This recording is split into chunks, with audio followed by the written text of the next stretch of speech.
Napapansin mo ba na may mga tao na parang tuloy-tuloy ang pag-asenso sa buhay?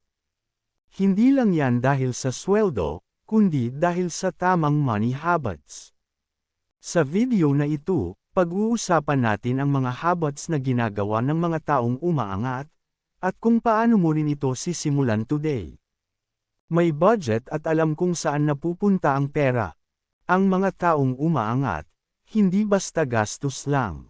Alam nila kung magkano ang pumapasok at lumalabas na pera. Gumagamit sila ng budget tracking, expense list, simple money plan. Lesson, kapag alam mo ang numbers mo, mas kontrolado mo ang buhay mo. Nagbabayad muna sa sarili, pay yourself first. Bago bills, bago luho, nagtatabi muna sila ng ipon o investment. Kahit maliit, consistent. Ito ang dahilan kung bakit lumalaki ang pera nila over time. Iniisip ang long term, hindi lang short term. Hindi lang sila nakafocus sa, ano ang gusto ko ngayon? Iniisip nila, makakatulong ba ito sa future ko? Kaya mas pinipili nila ang investments kaysa impulsive buying. Patuloy na nag-aaral tungkol sa pera. Nagbabasa, nanunood ng educational videos, nag-aaral ng skills.